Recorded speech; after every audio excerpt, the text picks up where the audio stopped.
Assalamualaikum warahmatullahi wabarakatuh.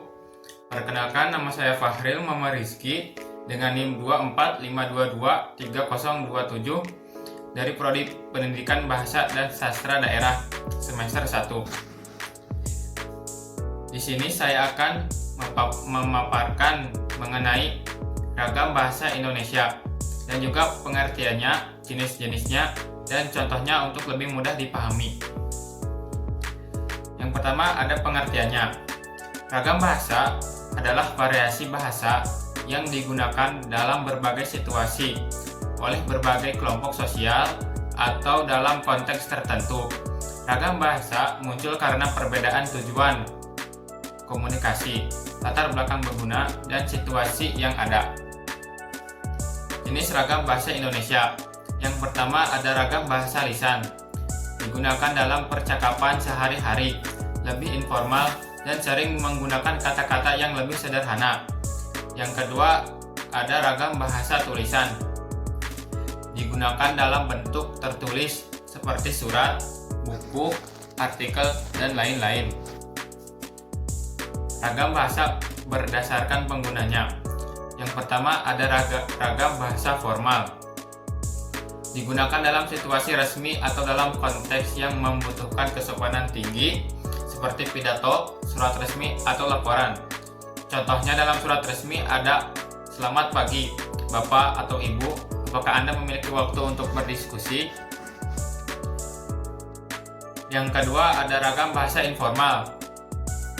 Digunakan dalam percakapan sehari-hari atau antara teman atau keluarga yang lebih santai. Contohnya kepada teman, "Pagi bro, ada waktu ngobrol?" Ragam bahasa berdasarkan media. Yang pertama, ragam bahasa verbal atau lisan. Digunakan dalam percakapan langsung.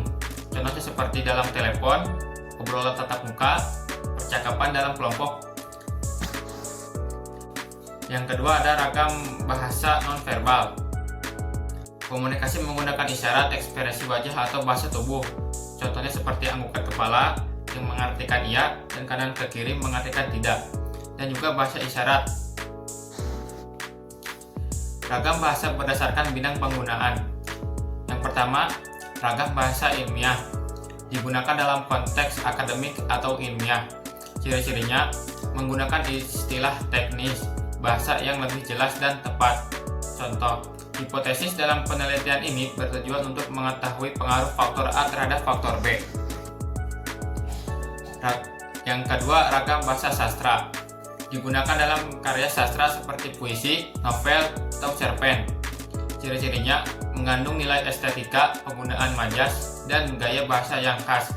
Contohnya, hujan malam ini membawa kenangan yang terbenam dalam setiap teksnya. Yang ketiga, ada ragam bahasa gaul. Digunakan oleh kalangan muda atau dalam situasi santai, sering mengandung istilah yang sedang tren. Contohnya, "Kamu kece banget sih." Pentingnya memahami ragam bahasa. Yang pertama, komunikasi efektif, yaitu memiliki ragam bahasa yang tepat akan membantu memperjelas maksud dan tujuan komunikasi. Yang kedua, menunjukkan sikap format, yaitu menggunakan ragam bahasa yang sesuai dengan situasi yang ada. Dengan situasi akan menciptakan hubungan yang lebih baik antar individu. Dan yang ketiga, menjaga keberagaman, yaitu memahami ragam bahasa akan menghargai kekayaan budaya dan bahasa yang ada di Indonesia. Kesimpulannya, ragam bahasa Indonesia memiliki banyak variasi yang bergantung pada situasi, media, pengguna, dan konteks sosial. Memahami ragam bahasa akan membantu kita berkomunikasi dengan lebih efektif sesuai dengan kondisi yang ada. Mungkin sekian dari saya, kurang lebihnya mohon dimaafkan.